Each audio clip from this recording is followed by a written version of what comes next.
기도하겠습니다. 하나님, 지금까지 지내온 것이 하나님의 은혜입니다. 정말 말로 형식적으로 고백하는 것이 아니라 우리의 마음 깊은 곳에서부터 실존적으로 하나님께 고백합니다. 지금까지 지내온 것이 하나님의 은혜임을 고백하며 감사드리고 이제 남은 평생 그 하나님의 은혜를 더 깊이 누리며 전하며 증거하며 살아가는 저희 모두가 될 수 있도록 도와주시옵소서. 레위기 귀한 하나님의 말씀을 한 장 한 장 읽어오며 이제 마지막 장까지 이르게 되었습니다. 하나님께서 우리와 함께 해주셔서 레위기를 통해 하나님의 마음을 깊이 알게 되었는데 아는 것에서 충만해질 뿐만 아니라 이제는 그 아는 것을 실천하는 데에도 충만할 수 있는 저희 모두가 될 수 있도록 도와주시옵소서. 오늘도 성령 하나님 우리 가운데 임재하여 주셔서 지혜와 계시의 영을 부어 주시고 진리의 말씀, 생명의 말씀 온전히 받고 그 진리가 우리를 충만케 하며 우리를 인도하는 은혜와 감격을 누릴 수 있도록 도와주시옵소서. 우리의 생각과 마음이 조정되기를 원합니다. 온전케 되기를 원합니다. 예수 그리스도를 닮고 따라가는 귀한 저희들이 되기를 원하오니 주님, 우리를 긍휼히 여겨주시고 성령님 이 시간 우리 가운데 충만히 역사하여 주시며 하나님을 하나님의 임재 가운데 우리가 새롭게 되는 은혜를 이 시간 충만히 누릴 수 있도록 도와주시옵소서. 하나님을 사모하며 나아온 영혼들, 하나님 사랑함으로 부르심을 받아 나아온 영혼들, 하나님께서 이 시간 붙들어 주실 것을 간절히 빌고 원하오며 예수 그리스도의 이름으로 축복하며 기도드리옵나이다. 아멘. 이 시간 우리 하나님의 말씀 보겠습니다. 레위기, 레위기 27장 말씀. 하나님의 말씀을 읽으실 수 있으면 같이 돌아가면서 한 절씩 윤독하겠습니다. 네, 읽으실 수 있는 분들은 좀 해제해 주시고 같이 한번 읽어보겠습니다. 네, 제가 먼저 읽고 박상원 집사님, 신은경 집사님 순서로 같이 한 절씩 돌아가면서 읽겠습니다.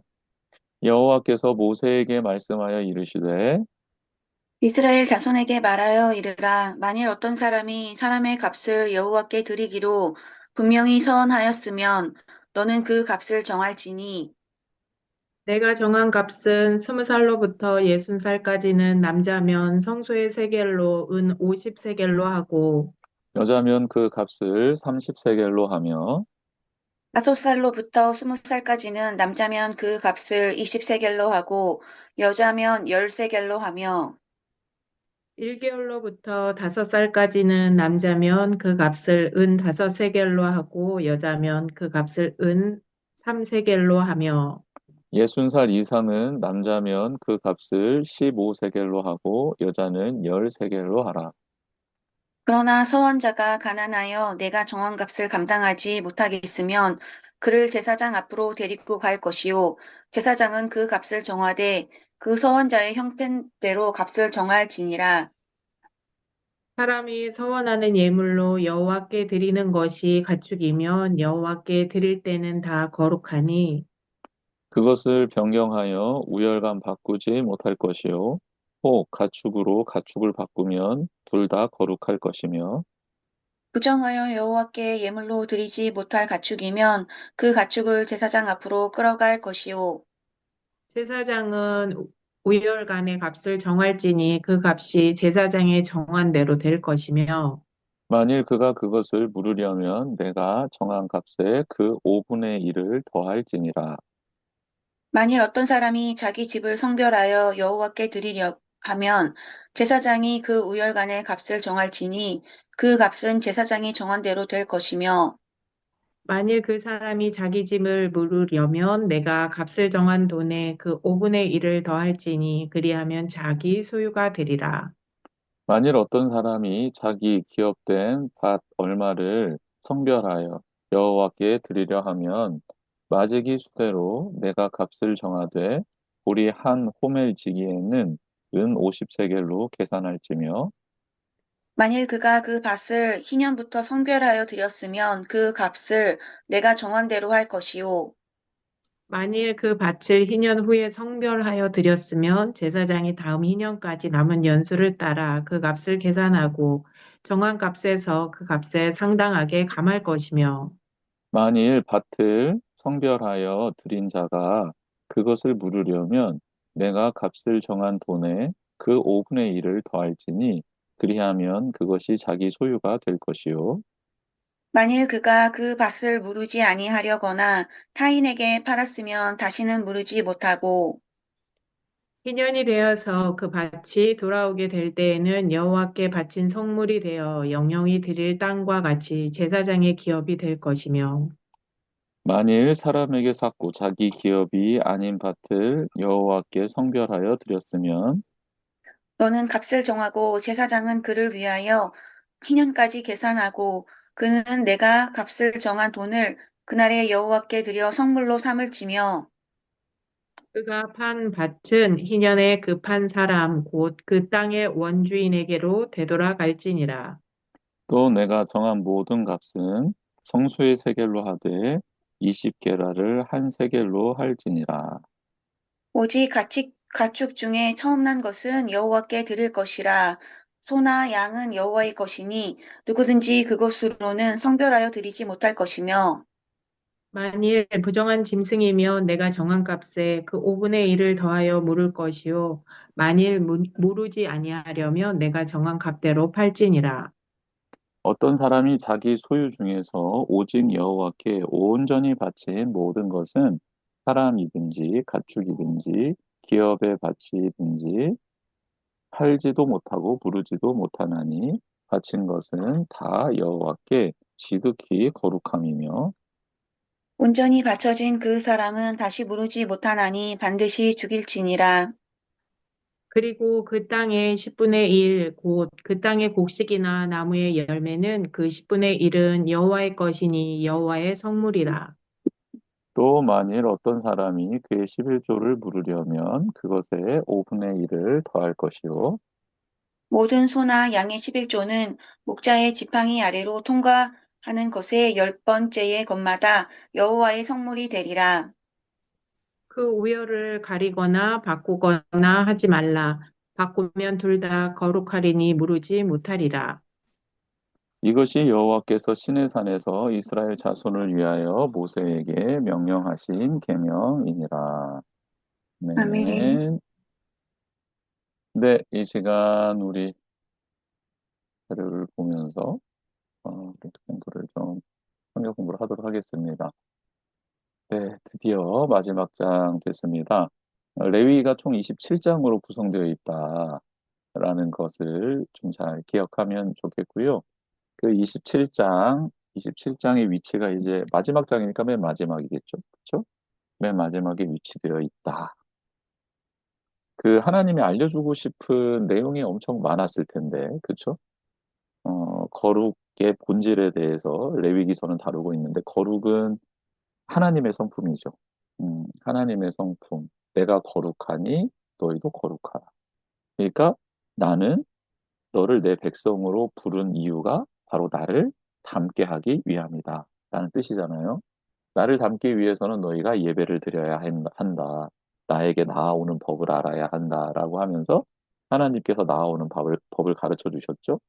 하나님께 나아가면 하나님의 풍성함, 하나님의 은혜, 자비, 능력, 생명, 영광을 누리게 되잖아요. 그것을 가지고 너희는 이 땅에서 살아가야 된다. 그리고 이 땅에서 살아갈 때는 거룩하게 살아가야 되는데, 구별된 모습으로 살아가야 되는데, 마치 너희들의 주인이 나인 것처럼 살아가라. 너희들의 생각과 마음이 나와 같았으면 좋겠다. 내가 원하는 일들이 있고, 내가 이루고자 하는 일들이 있는데, 너희들을 통해 이루겠다. 내가 너에게 능력을 줄게. 그렇게 거룩한 삶을, 구별된 삶을 살아라. 라고 하나님이 말씀해 주시는 거예요. 저는 이 하나님의 뜻이 하나님의 마음이 270장이라도 모자랄 것 같아요. 2700장이라도 모자랄 것 같아요. 근데 27장으로 딱 매듭 지어주시는 게 저는 하나님의 사랑이라고 생각해요. 여러분, 우리가 공부할 때 보면 선생님들이 숙제를 내주잖아요. 시험 범위를 정해줍니다. 근데 그게 너무 과도하게 많으면요, 포기를 해버리죠. 또 너무 적어도 에이, 시시해 라고 말죠. 그런데 적당한 양, 적당한 분량, 이것을 내줬을 때는 좀 어렵긴 하지만 도전해 볼 만하고 거기에서 배우고 익히고 또 깨닫는 일들이 일어나게 되는 거잖아요. 그리고 실력이 향상되잖아요. 저는 레위기서를 27장으로 이렇게 정해주신 하나님이 저는 참 좋습니다. 감사해요. 270장, 2700장 안 만들어줘서 감사합니다. 그러면서 저는 오늘 27장을 읽고 하나님께 감사를 드렸는데 우리 성도님들은 한 번 정도 그런 생각을 해보셨는지 모르겠어요. 1189장으로 성경이 이루어졌다고 하지 않습니까? 네, 정확히 잘 모르겠는데 맞나 모르겠네요. 아무튼 하나님께서 우리에게 말씀을 주실 때 우리가 1년에 일독할 수 있는 혹은 3년에 한 번 다 읽을 수 있는 이렇게 분량으로 우리에게 주셨잖아요. 이게 너무 감사한 거죠. 음, 막 이게 막 뭐 10만 장이 넘고 몇만 장이 넘고 막 이래 버리면 너무 힘들고 어려웠지 않았을까? 라는 생각이 드는 거예요. 그러니 감사하면서 하나님의 말씀을 보고 감사하면서 하나님의 말씀을 읽고 감격하면서 하나님의 말씀을 암송하고 그리고 기쁨으로 자발적으로 그 말씀을 따라 살아가는 우리가 되었으면 좋겠습니다. 이렇게 하나님의 사랑이 가득 담긴 시내산에서 모세에게 주신 거룩해지는 방법, 영과 홍과 우리의 육이 거룩해지는 방법에 대해서 하나님 알려주셨는데 그 매듭, 마지막 장이 27장이라는 거죠. 그러면 27장은 무슨 내용이 있나? 한번 우리 교재를 살펴봅시다. 27장은 17장에서 26장까지의 성결법전, 그렇죠? 성결법전. 어떻게 살아가야 하는지. 하나님을 알고 있는 백성, 하나님의 은혜를 받은 백성이 어떻게 살아가야 하는지에 대한 성결법전의 내용이 17장에서 26장까지 기록되어 있었죠.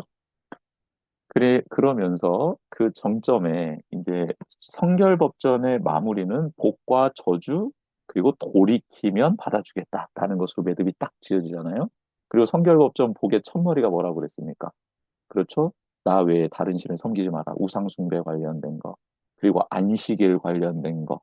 이거 두 가지를 탁 다시 한번 강조하면서 하나님께서 말씀해 주셨던 전체 말씀의 핵심이 너 주인 누구야와 그리고 그 하나님이 우리에게 주신 이스라엘 백성에 주신 7대 절기와 안식년과 희년의 핵심은 일주일에 한 번 누가 주인지를 고백하는 안식일을 지키는 것부터 시작이 된다라고 해서 결국 그 두 가지 다 동전의 양면과 같지만 너의 영적인 주인, 마음의 주인, 그것이 곧 삶의 주인이 하나님이심을 고백하는 것과 매우 밀접하게 연결되어 있다.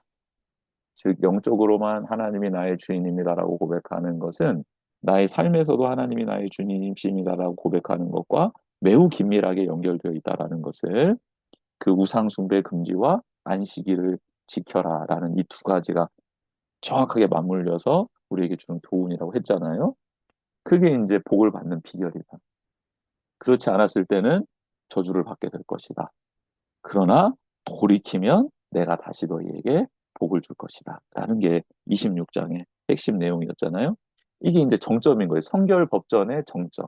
내가 너에게 알려준 이 규례와 법도를 지켜 행하면 이런 복이, 그렇지 않으면 이런 저주가, 그럼에도 불구하고 돌이키면 다시 복이 임하게 될 거야. 라고 정점을 딱 찍었던 게 26장. 그러면서 이제 결론처럼 붙여서 27장이 나왔는데, 그럼 결론처럼 이 레위기를 마무리하면서 하나님이 알려주고 싶었던 건 뭔가 봤더니 서원하는 것과 성별하는 거라는 거. 그러니까 서원과 성별을 다룬다. 근데 이 서원과 성별의 핵심 주제는 뭐냐? 그럼 중심 주제는 뭔가? 모든 소유와 생명은 여호와의 것이다. 라고 고백하는 거. 일맥상통하죠.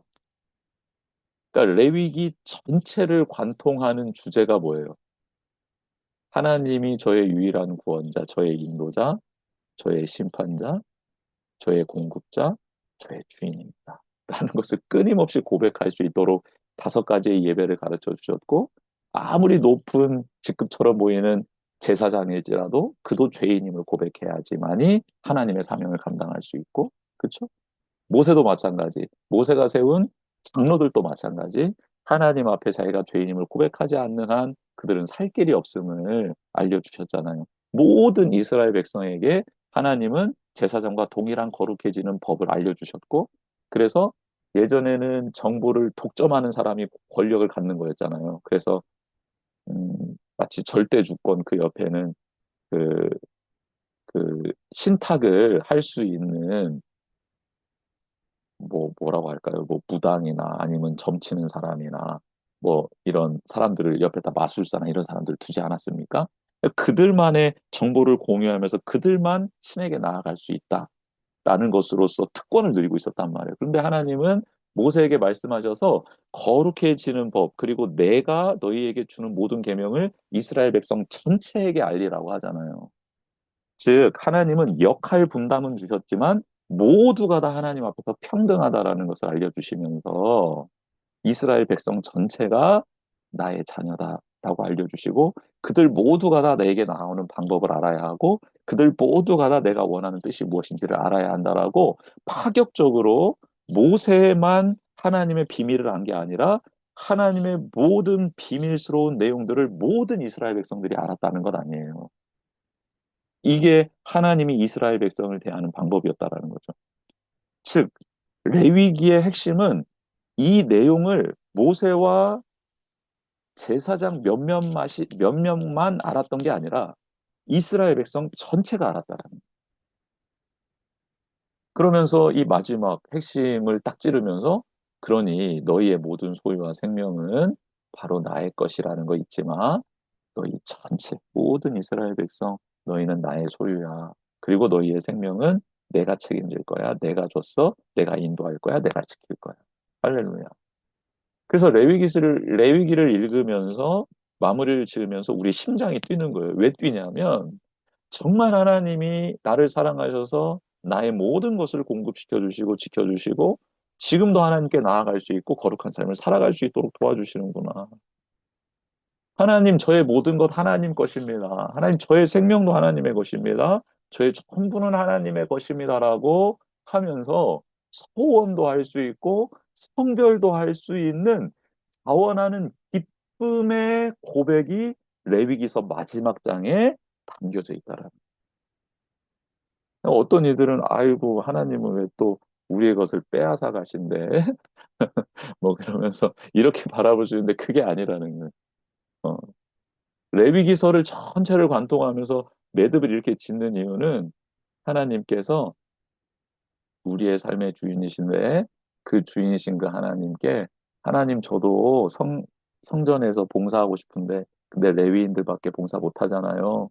그래서 저는 성전이 더 아름답게 세워지고 예배가 아름답게 드려지고 그리고 레위인들의 필요가 채워지기를 원해서 저 또한 그렇게 하나님 앞에 서원하며 드립니다라고 하면서 직접 들어가서 봉사할 수 없고 노동할 수 없고 하나님 앞에 설 수 없으니 그에 해당되는 값을 그렇게 하나님 앞에 내어 드리는 것으로 표현을 한 것이죠.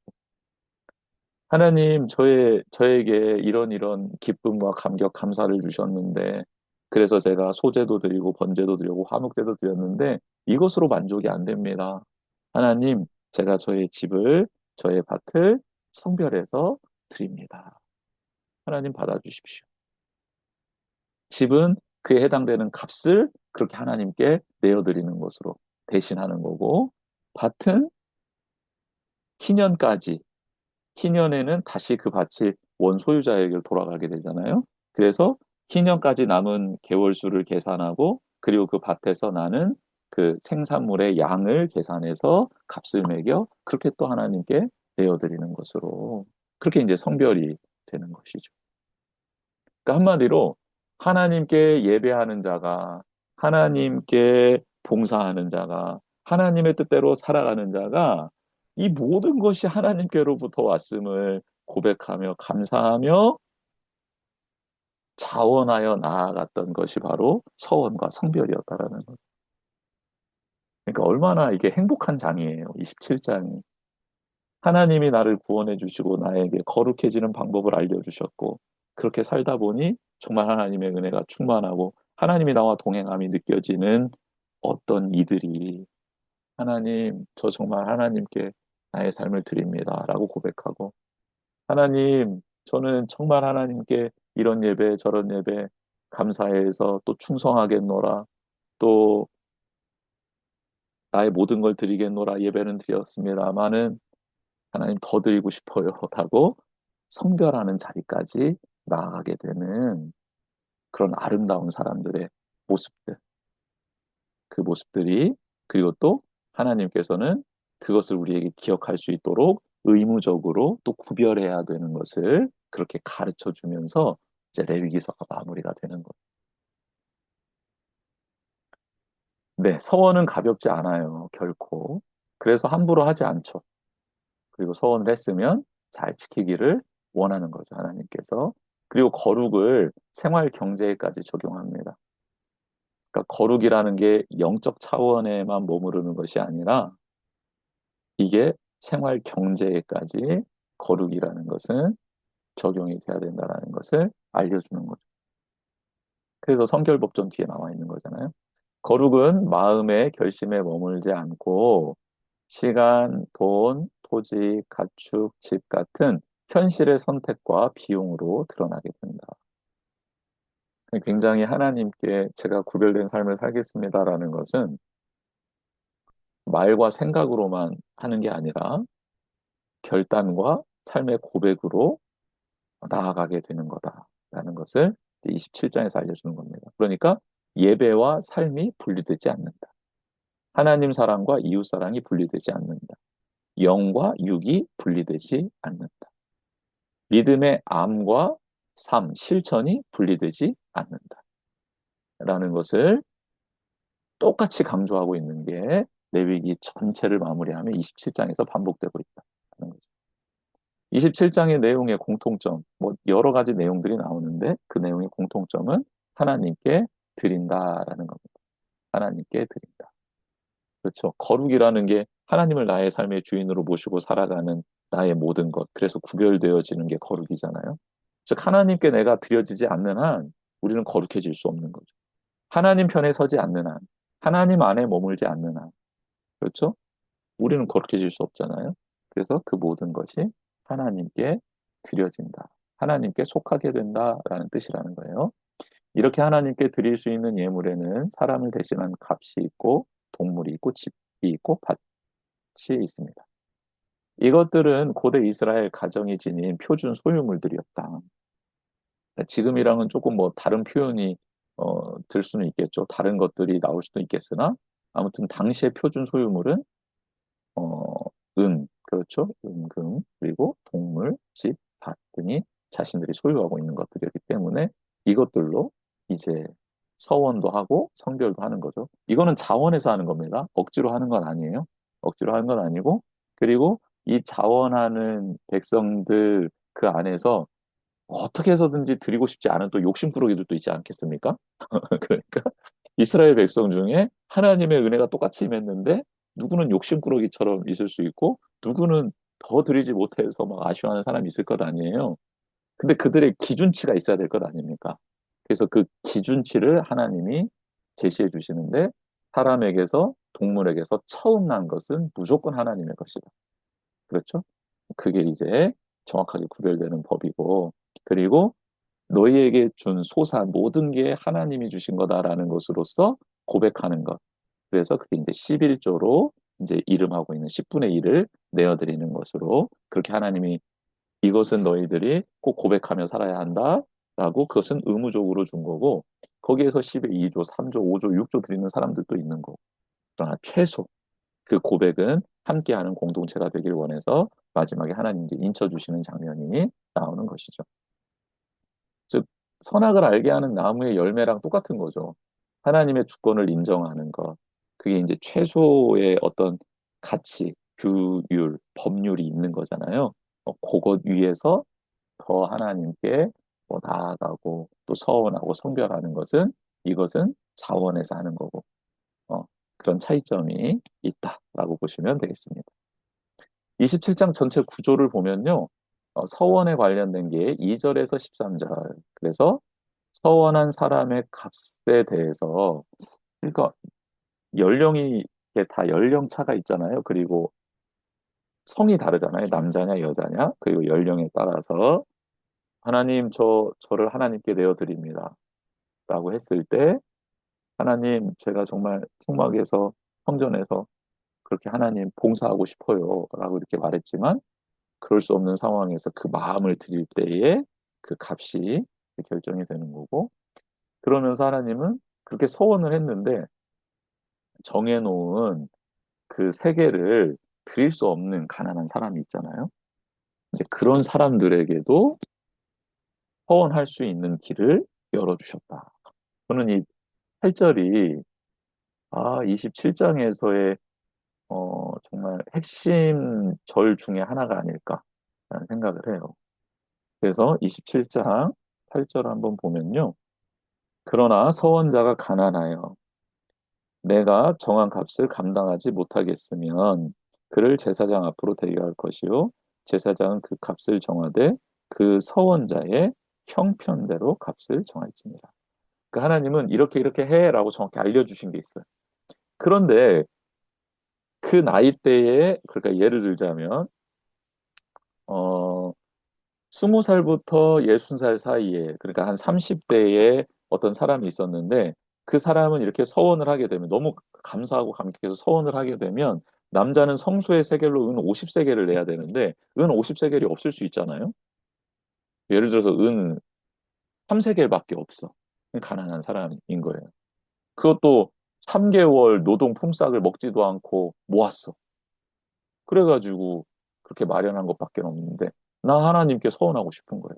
그랬을 때는 제사장 앞에 가서 본래 자기의 나이대에 맞는 50세겔은 낼 수는 없지만 30살인데 나에게 있는 게 3세겔밖에 없습니다. 라고 했을 때 제사장은 야, 그렇구나. 그러면 너는 그 3세겔 중에 한 세겔만 하나님께 내고 뭐 나머지는 너의 생활 형편에 그렇게 쓰도록 해라. 라고 말해줄 수도 있고 아니면 뭐 2세겔만 내고 한 세겔을 사용해라. 라고 말할 수도 있겠죠. 그렇게 제사장이 정해준 것으로서 자기의 서원을 하나님께 자원하는 마음으로 올려드릴 수 있다는 거예요.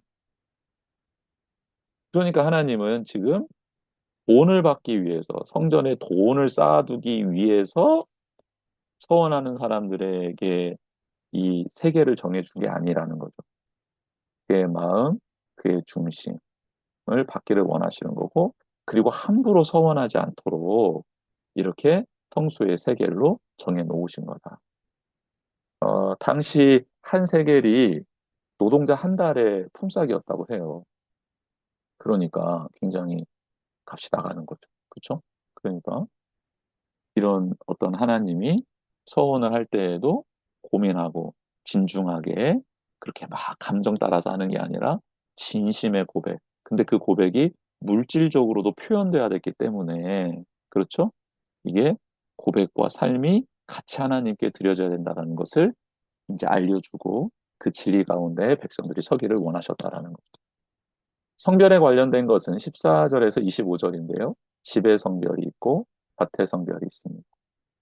그래 밭의 성별에서는 자신의 기업의 밭을 드리는 경우도 있고 남에게 산 밭을 드리는 경우도 있는데 그 경우가 조금 더 세분화되어 있고 근데 이 밭의 성별은 희년과 연결이 되어 있습니다. 희년에는 하나님도 희년을 존중히 여기시면서 그렇게 원소유자에게 돌아갈 수 있도록 그렇게 하셨습니다.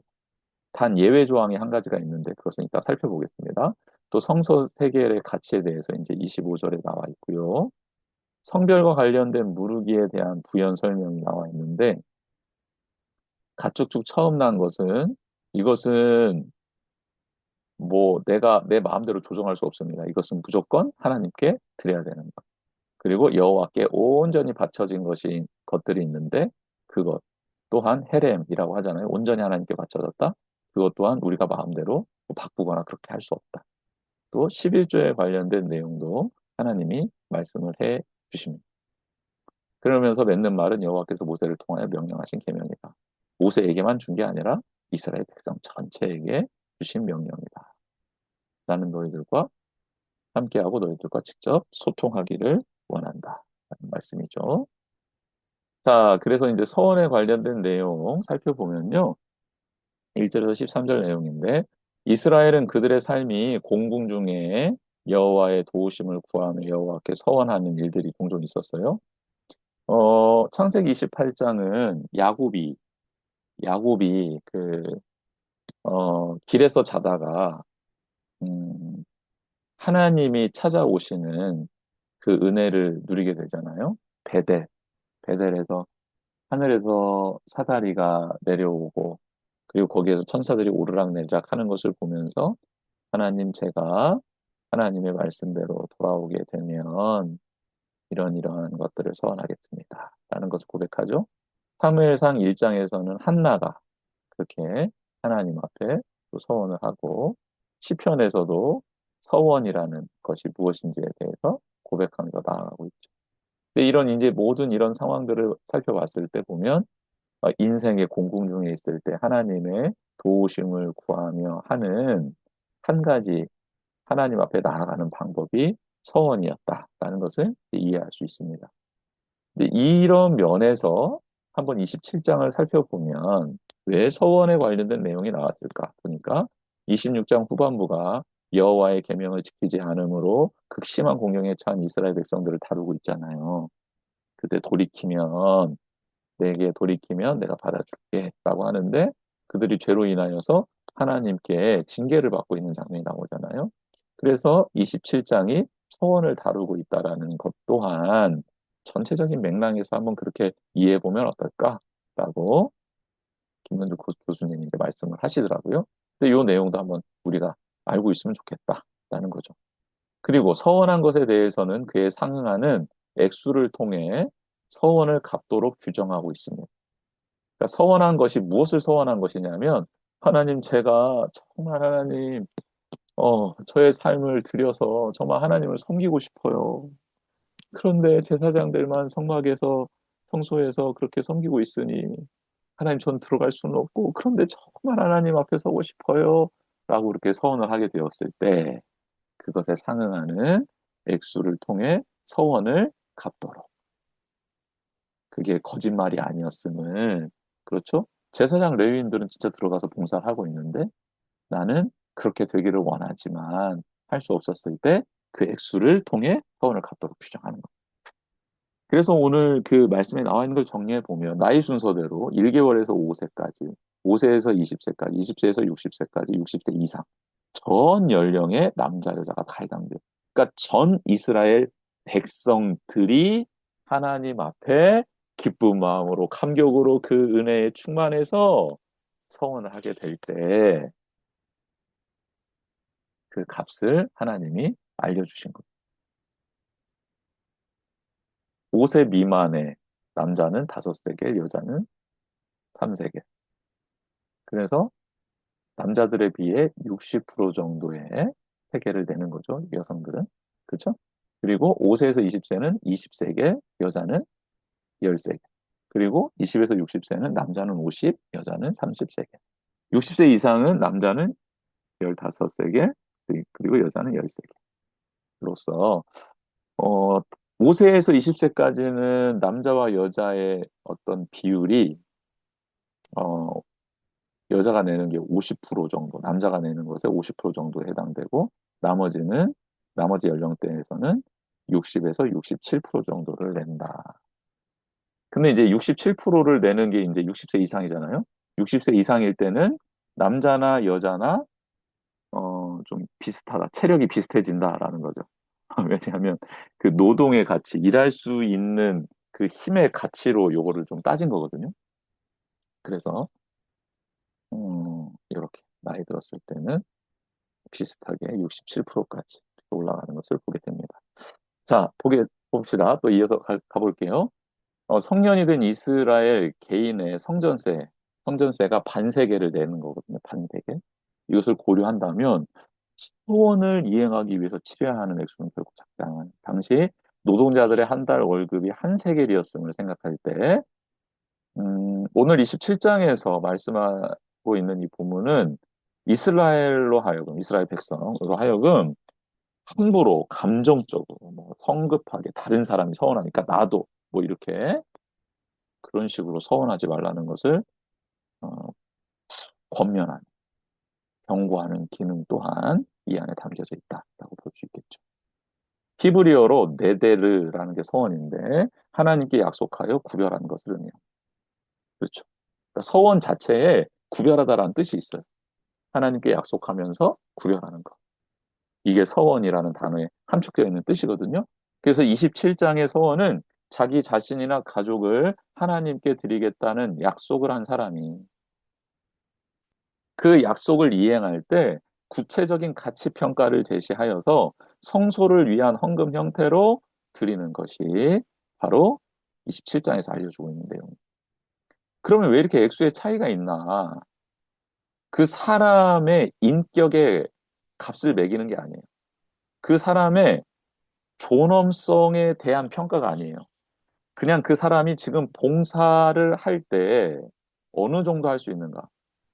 경제적인 가치를 기준으로, 노동력을 기준으로 금액을 적은 것. 그러니까 너가 만약에 정말 성소에 와서 봉사를 한다면, 아, 너는 나이대가 그러니 요 정도의 가치로서 평가할 수 있을 것 같아. 라고 말하는 것이죠. 그래서 이 세겔의 금액, 서원한 사람의 성소에 바치는 이 세겔은 사람의 영혼의 가치가 아니라 성소에서 섬길 수 있는 실제적 에너지 정도를 반영한 사회적 경제적 평가였다라고 말할 수 있겠죠. 하나님께 드림은 삶의 영역을 포함한다. 그러니까 말로 저 서원하겠습니다 하고 끝나는 게 아니라 그 서원에는 경제적인 뒷받침이 헌신이 뒤따른다라는 거예요. 서원은 단순한 기도나 약속이 아니라 삶의 시간, 노동, 재물까지 포함한 전인적 헌신을 서원이라고 해요. 이게 굉장히 하나님께서 강조하고 있는 부분이에요. 그러니까 예수님께서 하나님의 말씀 따라 하나님의 명령에 순종을 하잖아요. 그렇죠? 그러니까 자신의 전부를 드린 거죠. 서원한 거죠. 여기 하나님께 약속하여 구별하는 삶을 사셨잖아요. 하나님이. 이게 서원이라고 했잖아요. 그래서 예수님께서 하나님께 서원하여서 드린 전인적 헌신은 뭐죠? 자신의 생명을 내어 주는 헌신이었죠. 이게 굉장히 의미 있는 말이라는 거. 그래서 서원이라는 것은 저 이렇게 이렇게 하고 싶어 이렇게 할게요 이게 아니라는 것. 굉장히 삶의 헌신이 뒤따르는 게 서원이다라는 것. 이것을 잘 기억하셨으면 좋겠습니다. 자비로운 하나님은 사람의 형편에 따라 자발적인 서원에 해당되는 액수를 내라고 하시죠. 8절에서 아까 읽었지만 가난한 자는 제사장이 형편대로 값을 정하라고 명령하십니다. 하나님의 공의와 긍휼의 균형을 보여주는 거죠. 헌신은 동일한 액수가 아닌 저 사람이 저만큼 냈으니까 나도 이만큼 내야지가 아니라 마음과 형편의 진정성 이것이 헌신의 핵심입니다. 헌신의 핵심. 그러니까 마음과 내 형편의 진정성이 담겨 있는 게 바로 헌신이라는 거. 그러니까 그 어떤 예수님 당시 그 가난했던 과부가 드린 자신의 생활비 전부인 두렙돈 정말 어, 세상 가치로는 형편없는 금액이지만 하나님은 예수님은 그가 그의 삶 전부를 드렸다고 하잖아요. 그 정도의 가치인 것. 하나님 보시기에는 그러니까 헌신은 그런 거. 그리고 마리아도 마리아도 예수님에게 어, 향유를 드릴 때 그렇죠? 음, 그 가치, 그 진정성으로 나아가니까 예수님이 복음이 전하는 곳마다 이 여인이 행한 일도 증거되리라고 하시잖아요. 그러니까 우리가 하나님 앞에 나아가는 예배의 시간, 기도의 시간, 그리고 살아내고 있는 삶의 시간이 얼마나 하나님을 내가 주인으로 모시고 그 진정성 있게 내가 그것들을 지금 해 나가고 있냐. 이게 정말 굉장한 고백이어야 되고, 그리고 진정성이 묻어나야 된다. 이거 진짜 좀 중요한 것 같아요. 이건 한번 계속 묵상해 보시면 좋을 것 같습니다. 네. 모든 생명은 하나님의 것이죠. 나이, 능력, 지위 상관없이 하나님께 드릴 수 있는 존재로 평가받는 것 자체가 은혜다. 이게 무슨 말씀인지 아시겠죠? 어린 아이라고 소원 못할 게 없어요. 그리고 노인이라고 소원 못할 것 없어요. 소원 못하지 않아요. 하나님께서는 그 모두를 받아주신다. 할렐루야. 어떤 능력이 있어야, 지위가 있어야, 나이가 돼야 서원할 수 있는 게 아니다. 모두가 다 하나님 앞에 그 은혜에 감격하여 나아갈 수 있다. 서원할 수 있다. 하나님이 정말 우리를 사랑해서 주신 말씀이죠. 모든 사람은 자신을 하나님께 드릴 수 있는, 서원할 수 있는 가치 있는 존재다. 너무 멋진 말씀 아니에요? 야, 너희 모두는 그럴 만한 가치가 있어. 언제든지 서원할 수 있어. 근데 신중하게. 그러나 가난하다고 못할 것도 없어. 형편에 따라 하면 돼. 이 모든 하나님의 은혜, 하나님의 은혜 영광 높여드립니다. 자신이 가진 가축으로 서원할 경우에는 우열감 바꾸지 못하고 정한 대로 드려야 한다. 그러니까 이제 내가 서원했을 때, 사람이 서원했을 때는 그 세겔로 정확히 정해져 있는데 축으로 서원할 경우도 있잖아요. 하나님, 만약에 제가 이렇게 하나님의 은혜를 주셔서 이렇게 무슨 일이 되면 이 송아지를 바치겠습니다 했는데 갑자기 팍 송아지를 바치게 됐을 때 너무 송아지가 토실토실하게 막 살이 찐 거예요. 막 큰 거야. 그래서 그 옆에 있는 비실비실한 놈으로 바꿔치기 하지 말라는 거예요. 예, 하나님이 얼마나 우리가의 마음이 간사한지를 아시고 밑장 빼기 하지 말라는 거예요. 밑장 빼기. 그렇죠? 네? 아이고. 진짜. 하나님이 우리를 지으시고 만드신 게 맞죠. 야, 너 가축으로 소원했을 때 그리고 나지 않은 가축으로도 태어나지 않았거나, 그렇죠? 보지 못한 상태에서 이제 서원할 수도 있잖아요. 그랬을 때 좋고 덜 좋고를 내가 고르지 않고 드리겠다는 표현이다라는 거. 하나님, 이 양이 정말 출산을 못하고 있고, 어, 이 양을 생산을 못하고 있는데 생산을 하시게 해주신다면 그 첫 새끼를 뭐 하나님께 무조건 드려야 되겠지만 또 그 다음 새끼도 드리겠습니다. 뭐 이렇게 했을 때 좋고 덜 좋고를 내가 막 고르지 않는 그런 거다. 그래서 되게 재미있는 표현이 있어요. 이건 나중에 또 살펴보겠지만 32절이에요. 모든 소나 양의 11조는 목자의 지팡이 아래로 통과하는 것에 열 번째 것마다 여호와의 선물이 되리라. 그러니까 이 양과 소를 이렇게 쭉 지나가게 하면서 하나, 둘, 셋, 넷, 다섯, 여섯, 일곱, 여덟, 아홉, 열은 하나님 거 이렇게 한다라는 거잖아요. 중간에서 내가 야, 너 안 좋은 거, 야, 너 이거 하나님 거 이런 것도 아니고 막 더 좋은 거 막 이것도 아니고 딱 순서대로 지나갈 때 열 번째 거 하나님 거, 열 번째 거 하나님 거 이렇게 하라는 거잖아요. 그러니까 물질에 있어서 우리의 사심이, 우리의 감정이 얼마나 많이 들어가게 되는지 그 점이 좀 적나라하게 표현된 또 장면이기도 한 것 같아요. 그러니까 예수님께서 우리가 주인으로, 하나님 외에 주인으로 섬길 수 있는 게 유일한 게 물질이라고 말씀하셨잖아요.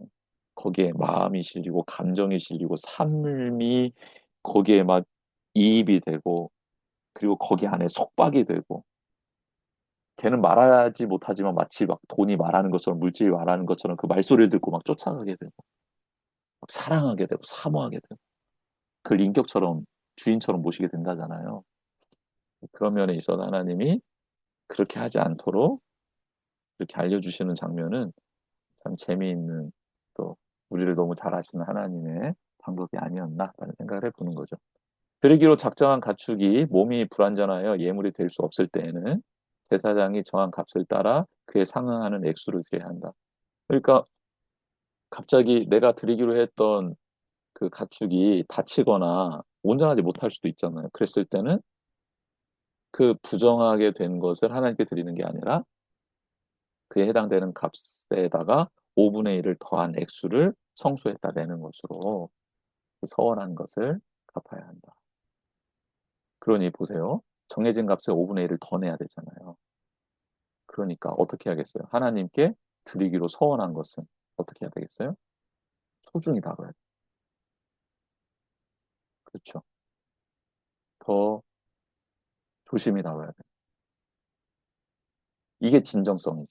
그 마음이 다해지는. 그러니까 하나님은 가축을 받는 게 아니라 그 가축을 통해 그 서원한 사람, 그 서원한 사람의 마음의 고백을 받기를 원하는 거죠. 그러니까 우리가 하나님 앞에 예물을 드릴 때, 예배를 드릴 때 퍼포먼스가 완벽한 예배였냐, 아니면 금액이 많은 예물이었냐, 이게 아니잖아요. 내가 그것을 어떻게 지금 마음을 다해서 준비했느냐. 그러니까 예배를 그러니까 나의 일주일의 삶이 예배에 포커스가 맞춰져 있는 삶은 예배를 드리는 거죠. 정말 온 마음을 다해.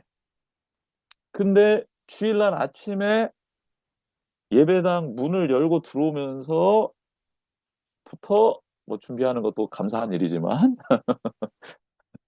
그러니까 하나님은 지금 예배를 드렸냐 안 드렸냐도 뭐 보시겠지만 근데 그 예배 드림에 있어서 도대체 너의 마음이 얼마나 담겨 있니라는 것을 보는 거예요.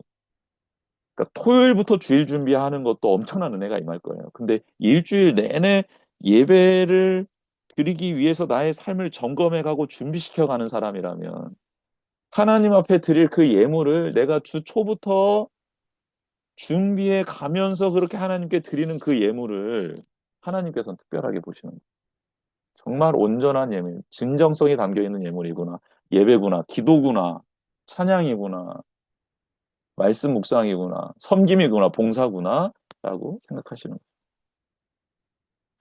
자, 성별에 관련된 거 한번 살펴보겠습니다. 성별은 구별해서 드리는 건데 자신의 집이나 밭에 해당되는 말씀입니다. 여호와께 거룩히 혹은 여호와의 성물로 구별하여 드리는 경우를 다루는데요. 서원하는 것은 살아있는 것과 관련되죠. 그러니까 살아있는 사람, 나, 그렇죠? 그리고 살아있는 가축, 살아있는 것과 관련된 것은 서원하는 거고요. 성별은 물건과 관련이 되어 있는 거죠. 그리고 또한 이 본문은 희년법을 전제를 하고 있다. 희년, 모든 게 제 위치로 돌아가는, 소유주에게로 돌아가는 거죠. 자신의 집을 거룩히 구별하여 성소에 바칠 수 있는데 이 집을 다시 소유하기 위해서는 그는 제사장이 정한 가격에 5분의 1을 더한 액수로 부를 수 있다. 연구에 의하면 성소 세겔과 일반적으로 시중에 유통되는 세겔의 무게 차이 때문에 이와 같은 20%의 할증이 붙였다고 그렇게 주장하는 사람들도 있습니다. 아무튼 함부로 성별하지 말라는 거고 성별을 했다고 하면 그 가치를 부여해서 잘하고 혹 그 집에서 다시 살아야 하고 그 소유를 다시 내 것으로 만들기를 원한다고 하면 5분의 1을 더한 액수로 물을 수 있다. 그죠? 밭을 성별하여 드린 경우 그 밭을 무르기 위해서는 희년까지 남은 연수가 적정 가격의 기준이 된다. 하는 거. 그렇죠? 밭은 땅이잖아요. 땅. 그리고 집은 땅 위에 지어져 있는 집이잖아요. 그러니까 다 땅인 경우에는 희년을 기준으로 모든 게 측정이 되는 거예요. 그렇잖아요. 땅의 주인은 하나님이시잖아요. 그러니까 희년까지 남은 연수가 어, 적정 그 가격의 기준이 되는 거죠. 밭의 소유자가 자신의 밭을 남에게 팔았는데 그렇게 이용권을 남에게 넘긴 채로 그 밭을 성별하여 그 밭을 물을 권한을 성소에 들인 경우가 발생하겠죠. 그러면 그 밭의 소유자가 그 밭의 권한을 영원토록 포기한 것으로 이해가 되고 그때는 희년이 되어도 그 밭은 자신이 아닌 성소에게로 돌아가게 된다. 이와 비슷한 규례가 28절에 소개되는데 완전히 바친이라는 히브리어로 헤렘이라는 건데 어떤 사람이 여호와께 온전히 바쳤습니다라고 헤렘으로 서원하면 그리고 성별하면 다시는 물을 수 없고 희년에도 다시 그것은 돌아오지 않게 된다. 그러므로 헤렘을 제외하면 27장에서 다루는 하나님께 드리는 것은 모두 다음 희년까지로 국한된다라고 볼 수 있겠죠. 자, 성별과 관련된 무르기의 규정들이 나오는데 26절에서 33절입니다. 가축에 처음 난 것은 성별할 수 없어요. 이거는 그냥 의무예요. 가축에서 처음 난 것은 하나님의 것이다. 이건 의무. 그것들을 태어날 때부터 이미 하나님의 것으로 구별되었기 때문에 이것은 성별할 대상이 아니라는 거죠. 만일 첫 태생이 부정한 상태라면, 근데 그 가축이 이렇게 그 새끼를 낳다가 그 새끼가 무슨 상처가 나거나 또 약간 온전하지 못하면요, 부당한 상태라면 그 주인이 5분의 1을 더한 가격으로 물어야 한다라는 거예요. 토지소산의 10분의 1도 여호와의 성물이며 따로 성별하는 대상이 아니고 이것은 의무예요, 의무. 토지소산. 근데 이건 1년에 한 번 하는 거겠죠? 1년에 한 번 그 경작해서 수확 얻은 토지소산의 10분의 1도 이건 의무적으로 하나님께 드리는 성물이기 때문에 이것도 성별의 대상이 되지 않는다. 근데 이를 물을 경우 내가 온전히 드리지 못할 급박한 상황이 생겨버렸어요. 그렇죠? 그랬을 때에는 그 정한 가격, 곡물의 가격의 5분의 1을 더한 금액을 성소로 납부해야 된다. 소와 양의 11조로 언급한 부분이 레위기서에 등장했잖아요. 아까 읽었잖아요. 근데 이 부분이 좀 특이한데 오경에 어디에도 동물의 11조에 대해서는 언급하지 않고 있고 니에미야 개역에서도 토지 산물의 11조만 말하고 있기 때문이다. 토지 소산의 11조의 경우 매년 드리지만 소와 양의 11조도 1년을 기준으로 부과했는지는 판단하기 어렵다라고 이제 연구 결과 나왔고 그렇지만 가축의 11조에 관한 본문도 여기저기에서는 등장을 하긴 해요. 사무엘상에도 등장하고 히스기야 종교개혁에는 히스기야 왕이 종교개혁을 유다에서 단행을 하거든요. 그때 토지 소산의 11조도 회복시켰지만 소와 양의 11조도 단행합니다. 그게 역대하 31장 5절 6절에서 기록되어 있거든요. 그러니까 레위기서에서 모세 오경에서는 레위기에서만 나오지만 그 이후에 역사서에 보면 가축에 대한 소와 양의 11조도 진행되고 있는 것을 보게 되는 거죠. 즉 11조로 선택된 소나 양은 다른 것으로 대체할 수 없고 물을 수 없다. 아까 말했죠? 10번째 지팡이 밑으로 지나가는 것을 무조건 이렇게 하나님께 드리는 거다. 그런 개념입니다. 자, 그러면 우리 적용 포인트 한번 보도록 하겠습니다. 적용 포인트 한번 읽어볼까요? 하나님께 드린 서원은 가볍게 여기지 말아야 한다. 예, 그렇죠? 그러니까 드리기 전에 신중해야겠지만 서원을 했다면 가볍게는 여기지 않아야 한다라는 거예요. 현대의 성도도 서원의 본질을 기억해야 한다. 우리가 드리는 예배, 헌금, 봉사, 찬양, 헌신의 약속은 단순한 감정의 표현이 아니라 하나님께 드려진 거룩한 서원이에요. 그래서 감정이 식었다고 상황이 변했다고 쉽게 철회하지 말고 그렇죠? 성령님의 도움을 받아 처음 마음을 지켜야 한다. 근데 아까 말씀드렸잖아요. 근데 내 형편이 너무 어려워졌어. 그랬을 때 그 소원을 지킬 수 있는 방법은 그 형편에 따른 진정성으로 나아가는 거다라는 거죠. 자, 두 번째, 하나님은 우리의 헌신을 정확히 기억하신다. 하나님은 우리의 형편을 고려하시며 정직하고 진실된 마음을 귀히 여기시고요. 서원의 크기보다 진심의 무게를 보신다. 작은 헌신이라도 진실하게 드리면 하나님께서 기쁘시게 받으신다라는 거. 그러니까 하나님은 무슨 물질을 막 우리에게 받아서 뭐 부자가 되고 뭐 권위가 더 서고 이런 분이 아니잖아요. 그러니까 서원의 크기보다는 진심의 무게, 진실하게 나아가는 것을 기쁘시게 여기신다. 세 번 다음 거 보겠습니다. 하나님께 드린 것은 내 것이 아니라 하나님의 것이다. 이거 청지기적인 마인드가 굉장히 중요하죠. 우리가 하나님께 드린 시간, 재능, 물질은 모두 하나님의 것이죠. 아멘, 아멘. 예를 들어 사역이나 봉사를 내가 하는 일이 아니라 하나님의 사역, 하나님이 주신 힘과 능력으로 한다라고 인식할 때 피곤함 대신 감사가 자리하게 되면서 하나님께 영광이 되고 공동체는 살아나게 된다라는. 거룩한 삶 전체를 거룩은 삶 전체에서 드러나야 한다라는 게 또 주는 교훈이에요.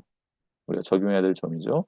믿음은 교회 안에서만이 아니라 가정, 직장, 관계, 소비, 시간 사용 속에서도 하나님께 드려진 삶으로 나타나야 한다. 우리의 일상 자체가 거룩한 제물이 되어야 한다라는 것을 강조하고 있습니다. 헌신은 계산이 아니라 감사에서 나온다. 그렇죠? 계산적으로 주판을 튕기면서 내가 이 정도 헌신하면 하나님 나에게 이런 거 주겠지가 아니라 하나님께 받은 은혜와 사랑에 감사해서 헌신이 나오는 것이다. 라는 거예요. 하나님께 드리는 것은 거래가 아니라 감사의 표현입니다. 거래하시면 안 돼요.